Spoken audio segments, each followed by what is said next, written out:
अंतर्राष्ट्रीय विधि में आज का जो हमारा विषय है वो रहेगा हस्तक्षेप। हस्तक्षेप का क्या अर्थ है अंतर्राष्ट्रीय विधि के अनुसार, उसकी क्या परिभाषा है, सबसे पहले हम उस पर चर्चा करेंगे। प्रोफेसर ओपेनहाइम का एक कथन है, उसी से हम अपनी बात की शुरुआत करते हैं। प्रोफेसर ओपेनहाइम कहते हैं, हस्तक्षेप किसी राज्य द्वारा एक अन्य राज्य के मामले में इस उद्देश्य से तानाशाही या अधिनायकवादी हस्तक्षेप करने को कहते हैं जिससे या तो वस्तुओं की विद्यमान दशाओं को बनाए रखा जा सके अथवा उनमें परिवर्तन लाया जा सके। जैसे हस्तक्षेप जो शब्द है, हम इसकी सीधी सी बात करते हैं, यानी दखलंदाजी होता है एक तरह से। परंतु अंतर्राष्ट्रीय विधि के अनुसार इसकी परिभाषा की हम बात करें, अंतर्राष्ट्रीय विधि की आधार पर जो ओपेनहाइम कहते हैं उससे हमें लगभग हम हस्तक्षेप में क्या मतलब चर्चा करेंगे उस पर एक तरह से संक्षिप्त एक प्रकाश डालने का प्रयास किया ओपेनहाइम ने। और हमारे मतलब ओपेनहाइम की बात को अगर हम देखेंगे ध्यान से तो हस्तक्षेप की मोटी मोटी बातें हमारे समझ में आ जाएगी। अंतर्राष्ट्रीय विधि में हस्तक्षेप किसे कहते हैं, तो मैं इस परिभाषा को एक बार फिर से दोहरा रहा हूँ। ओपेनहाइम के अनुसार हस्तक्षेप किसी राज्य द्वारा, यानी किसी राज्य द्वारा एक अन्य राज्य के मामले में इस उद्देश्य से तानाशाही या अधिनायकवादी हस्तक्षेप करने को कहते हैं। उद्देश्य क्या है? इस उद्देश्य से तानाशाही या अधिनायकवादी हस्तक्षेप करने को कहते हैं। यहाँ उद्देश्य है जिससे या तो वस्तुओं की विद्यमान दशाओं को बनाए रखा जा सके, जो हैं उनको यथावत रखा जा सके, या फिर उनमें परिवर्तन लाया जा सके। परंतु यहाँ दो शब्द आए हैं। उद्देश्य क्या है? उद्देश्य है वस्तुओं की विद्यमान दशाओं को बनाए रखा जा सके या उनमें परिवर्तन लाया जा सके। और किस तरह का? तानाशाही या अधिनायकवादी। तो सिद्धांत रूप में अंतर्राष्ट्रीय विधि द्वारा यहाँ जो हस्तक्षेप है वो एक तरह से निषेध है। सिद्धांत रूप में अंतर्राष्ट्रीय विधि द्वारा हस्तक्षेप निषेध है। ये निषिद्धि प्रत्येक राज्य के प्रभुसत्ता संपन्नता, क्षेत्रीय अखंडता एवं राजनीतिक स्वतंत्रता के अधिकार का उपसिद्धांत है। यानी एक तरह से हम कहें कि अंतर्राष्ट्रीय विधि द्वारा जो हस्तक्षेप है वो निषेध है। और ये जो निषिद्धि है यानी निषेध है, ये क्या है? ये निषिद्धि प्रत्येक राज्य के प्रभुत्व संपन्नता, पहली बात, दूसरी क्षेत्रीय अखंडता और तीसरी राजनीतिक स्वतंत्रता के अधिकार, इन तीनों का उपसिद्धांत है। केल्सन कहते हैं, अंतर्राष्ट्रीय विधि सभी परिस्थितियों के हस्तक्षेप का निषेध नहीं करती है। ये एक इम्पोर्टेंट बात है। यानी अंतर्राष्ट्रीय विधि सभी परिस्थितियों के हस्तक्षेप का निषेध नहीं करती है। यानी कुछ परिस्थितियां ऐसी हैं जिनमें हस्तक्षेप को अंतर्राष्ट्रीय विधि एक तरह से क्या मान्यता देती है। केल्सन के अनुसार यदि कोई राज्य दूसरे राज्य के मामले में शक्ति के प्रयोग द्वारा हस्तक्षेप करता है तो अंतर्राष्ट्रीय विधि के अंतर्गत इस उल्लंघन की प्रतिक्रिया के रूप में हस्तक्षेप किया जा सकता है। यानी एक राज्य दूसरे राज्य के मामले में शक्ति के प्रयोग द्वारा हस्तक्षेप करता है तो अंतर्राष्ट्रीय विधि के अंतर्गत ये जो उल्लंघन है इसकी प्रतिक्रिया के रूप में फिर हस्तक्षेप किया जा सकता है, वो मान्य है। क्विंसी राइट कहते हैं, हस्तक्षेप सैनिक अथवा राजनीतिक दोनों प्रकार के हो सकते हैं। यदि कोई राजनीतिक संदेश में आदेश या धमकी निहित है या उसमें शक्ति का प्रयोग करने की बात का समावेश है तो वह भी हस्तक्षेप कहलाएगा। निकोलस ग्रीनवुड ओनफ ने लिखा है, संयुक्त राष्ट्र यूएनओ के चार्टर के अनुच्छेद 2(7) के अंतर्गत हस्तक्षेप न करने की नीति केवल संयुक्त राष्ट्र के लिए ही है, ये राज्यों पर लागू नहीं होती।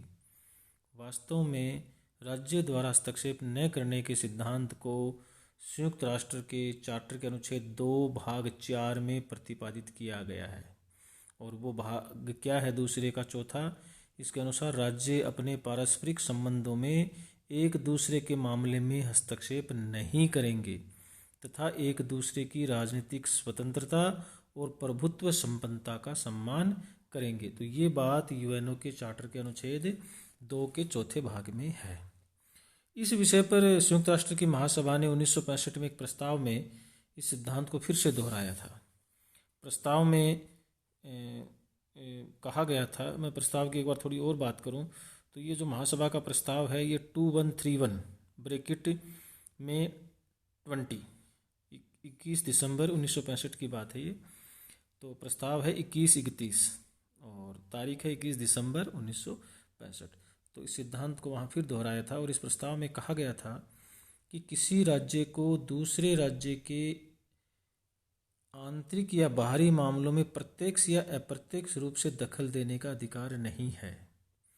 और इसी विषय में मार्च 1973 में सुरक्षा परिषद की जो बैठक हुई थी पनामा में, ध्यान रखना पनामा बैठक की बात है, उसमें ये निश्चय किया गया कि कुछ विषयों पर संयुक्त राष्ट्र संघ में अब तक पारित किए गए प्रस्तावों का एक चार्टर बनाया जाए जिसका नाम पनामा चार्टर रखा गया। जिन विषयों को इस चार्टर में समावेश करने का प्रस्ताव था उनमें हस्तक्षेप प्रमुख था। हस्तक्षेप न करने का सिद्धांत वास्तव में राज्यों की समानता, प्रभुत्व संपन्नता तथा स्वतंत्रता के आदर्श की खोज का एक भाग है। इसके अनुसार एक राज्य को दूसरे राज्य के आंतरिक मामलों में दखल नहीं देना चाहिए। राज्य की सरकारें भी इस सिद्धांत को स्वीकार करती हैं, परंतु जहां तक वास्तविक व्यवहार का प्रश्न है उसका उचित पालन नहीं होता। कुछ विधि शास्त्रियों ने यह मत प्रकट किया है कि अनुच्छेद 2 का जो चौथा भाग है का व्यवहार में कोई महत्व नहीं है। यानी जो अनुच्छेद यूएनओ का जो अनुच्छेद चार्टर का अनुच्छेद 2 है उसका जो चौथा भाग है जिसकी मैंने बात की, उसमें क्या लिखा गया था मैं एक बार फिर दोहरा रहा हूँ। इसके अनुसार राज्य अपने पारस्परिक संबंधों में एक दूसरे के मामले में हस्तक्षेप नहीं करेंगे। यानी आपसी जो संबंध हैं, पारस्परिक जो संबंध हैं उनमें एक दूसरे के मामलों में हस्तक्षेप नहीं करेंगे और साथ ही एक दूसरे की राजनीतिक स्वतंत्रता व प्रभुत्व संपन्नता का सम्मान करेंगे। इसी बात के संबंध में कहा गया है, कुछ विधि शास्त्री मानते हैं कि व्यवहार में इसका कोई महत्व नहीं है। उदाहरण के लिए डॉक्टर थॉमस फ्रैंक ने अपने एक लेख में लिखा था और वो who killed article are changing norms governing the force by state के नाम से है। तो उस लेख में लिखा है कि अनुच्छेद 2 का जो चौथा भाग है उसकी मृत्यु हो चुकी है तथा ये बताने का प्रयास किया है कि किसने इसका वध किया, परंतु ये मत उचित नहीं है। प्रोफेसर लुइस हेकिंस ने उचित लिखा है, यद्यपि अनुच्छेद 2 का जो चौथा भाग है की स्थिति गंभीर है फिर भी ये जीवित है। यानी अलग अलग मत हैं इसको लेकर। उनके अनुसार किसी भी सरकार या उसके जिम्मेदार अधिकारी ने इसकी मृत्यु की घोषणा करने की इच्छा नहीं की है। और इसी के संबंध में इसी अनुच्छेद के निर्माता व्यवहारिक पुरुष थे जो राष्ट्रीय हितों के बारे में सब कुछ जानते थे। वे जानते थे कि जो प्रावधान वे बना रहे हैं वह उनके राष्ट्रीय हित में था तथा 48 नहीं इसकी आवश्यकता नहीं तथा उनके राष्ट्रीय हित में था। वास्तव में अनुच्छेद, ये जो मैं 25 शब्द बोला था वो गलती से निकल गया, अनुच्छेद 2 का चौथा भाग है, मिसप्रिंट है ये। वास्तव में अनुच्छेद का चौथा जो भाग है उसमें वर्णित हस्तक्षेप न करने का सिद्धांत सभी राष्ट्रों के हित में है। यहाँ पर संयुक्त राष्ट्र की महासभा द्वारा 1970 में सर्वसम्मति से पारित घोषणा संयुक्त राष्ट्र चार्टर के अनुसार राज्यों के मध्य मित्रतापूर्ण संबंध तथा सहयोग से संबंधित अंतर्राष्ट्रीय विधि के सिद्धांतों की घोषणा का उल्लेख वांछनीय होगा। 1970 की बात है जो घोषणा थी, और उस घोषणा में कहा गया कि प्रत्येक राज्य का कर्तव्य है कि वह दूसरे राज्यों में नागरिक विद्रोह के या आतंक के कृत्यों को न तो संगठित करे तथा न ही उनमें सहायता पहुंचाए। जहां तक हस्तक्षेप न करने के सिद्धांत का संबंध है, किसी राज्य या राज्यों के संघ को किसी अन्य राज्य के आंतरिक या बाह्य मामलों में प्रत्यक्ष या अप्रत्यक्ष रूप से हस्तक्षेप करने का अधिकार नहीं है। अतः सशस्त्र हस्तक्षेप तथा अन्य प्रकार के हस्तक्षेप या किसी राज्य के व्यक्तित्व या उसके राजनीतिक, आर्थिक तथा सांस्कृतिक तत्वों के विरुद्ध हस्तक्षेप अंतर्राष्ट्रीय विधि का उल्लंघन है। और ये एक इम्पोर्टेंट बात है यहाँ पर कि वह घोषणा उन घोषणाओं तथा प्रस्तावों में से एक है जिसके बारे में अनेक विधि शास्त्रियों का मत है कि इनके विधिक लक्ष्यार्थ हैं, ये सदस्य राज्य पर बंधनकारी हैं।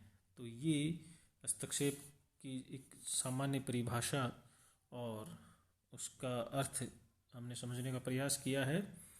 और एक छोटी सी बात और करें, जो परंपरागत अंतर्राष्ट्रीय विधि है उसके अंतर्गत हस्तक्षेप के कई आधार हैं, जैसे आत्मरक्षा, आत्म संरक्षण, मानवता के आधार, संधि अधिकारों को लागू करने के लिए, ये मतलब हस्तक्षेप करने के आधार हो सकते हैं।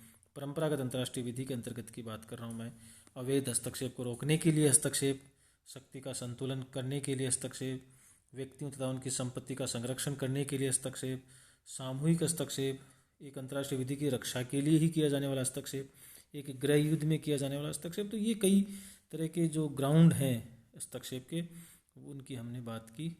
और हस्तक्षेप के संबंध में जो आगे का जो हमारा विचार है वो हम अगले भाग में लेंगे।